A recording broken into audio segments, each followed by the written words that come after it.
This is lecture number 5, chapter 5, expression.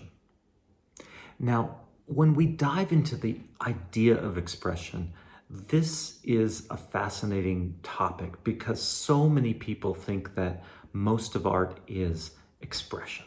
It is an opportunity to express and an opportunity for us to look at the emotional lives of what it means to be human and to look at that emotionally. What we're going to do in this lecture is we're going to look at where that idea came from, how that developed, and how we think about it. Before we start, in our art encounter, we had these kind of wonderful objects that we looked at, and we looked at the expressive components. So sometimes in class, I would bring this and I would say to you, what are the expressive components of the sculpture? And the thing I always want to tell you is that it goes beyond just what is this character feeling. You know, there's feeling all through this. We're going to explore that idea in this idea of expression. And like I said, even this color green, there's a feeling to that, to me. The circularness, if I come in close, you can see that circular feeling,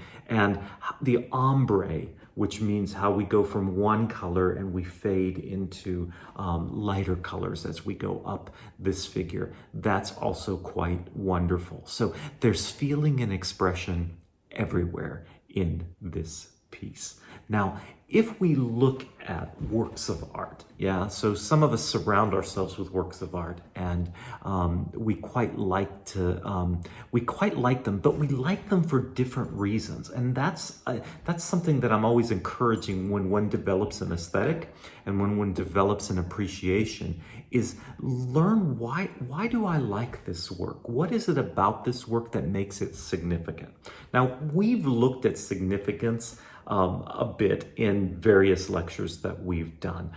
Some of the things we've looked at, the various materials themselves make the work of art significant.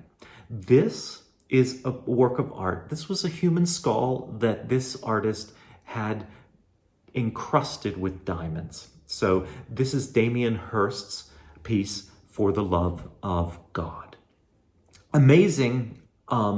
Amazing piece because the materials themselves are worth so much money and have so much value that someone can just appreciate the materials that the work is made of and their beauty of it in the value. We can also say an oil painting also, if you like oil paintings, there's something beautiful about that material. The same if you like a bronze sculpture, there's something beautiful about this as well.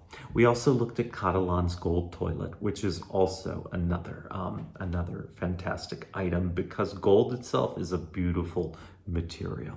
Now, when we look at these categories, the one thing I want to say is that any work of art we can look at with all of these categories. We don't have to just go to one or the other, although some you'll find works you like more because of their materials, and some you like more for some of their other attributes. Here's another piece. I like this piece because of the craftsmanship of the work. This is a work that was done by artist Faig Ahmed. And Faig Ahmed won the Jamel Prize, which is an international prize for contemporary design, and it's given to an artist who is inspired by ancient Islamic traditions. So he was one of 9 finalists, but he won the prize. What people liked about this work is he was creating rugs that were in an Islamic tradition, traditional rugs, but then he would abstract them in portions of where you can see in this piece, he's elongated the rug and they become almost abstract in how they're represented. They move away from what that rug traditionally is. But the craftsmanship of this work is quite amazing in its traditional forms. Other works, sometimes we like the extraordinary actions that an artist has taken to make this work. This is a work by Banksy. Now, Banksy is a fascinating character because no one knows who the artist Banksy is. These were works of art that just began showing up on the art world. They could even start as various graffiti, things that were just done out in public. No one asked permission to do this. So that little piece of the story, that these are almost just spray paint and these are works of art where someone has just decided to make a work of art in a space. Banksy works have now become quite collectible, and there have even been various ones that have come up in auction. You can look up the character of Banksy and you can read the story. But extraordinary actions that that the story makes us say, this is fascinating, so we should pay attention to this work of art. I also think sometimes we like the conceptual elements of a work of art. We use, so sometimes we might not like the work of art, but we like the ideas behind the work of art. So a work of art like Duchamp, whether you like Fountain, the urinal on its back, whether you like that work or not, you might think this work really changed the entire landscape of our thinking of what a work of art was and what it could do and what it could be. So sometimes people like those ideas. I think Rudy Perez sitting and smoking a cigarette is also a fascinating piece in the dance world. Whether we like the piece or not, we think this is a fascination, and these conceptual ideas really push the boundaries of the dance form and the art form and what an art form is. So we sometimes like the significance of that.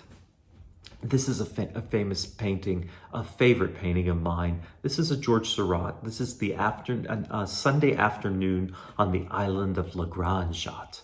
Yeah, so Seurat is known for pointillism. Here's a closer image of one of his paintings, and you can see these are all tiny dots of color that when you step away become pixels. When he was painting, we didn't know what a pixel was, because we didn't have these screens. So, but these are kind of pixelated dots that when we step away from it, we suddenly see what they are, and it becomes a kind of fantastic, fantastic form for how a painting functions. So sometimes there's significant form in a work of art. Claude Bell, hopefully that name resonated when I said significant form.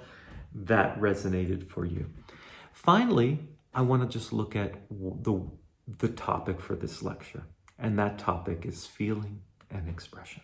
So I asked many people at the beginning of this course, what is art? And undoubtedly, a vast portion of people, in their list of things that art is, they add emotion.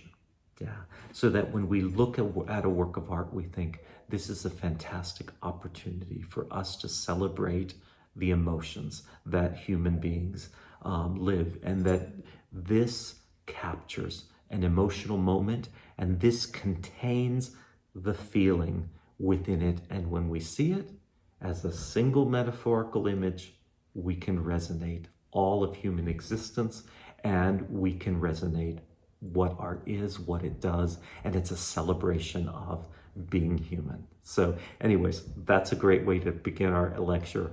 Welcome to lecture chapter number 5, expression.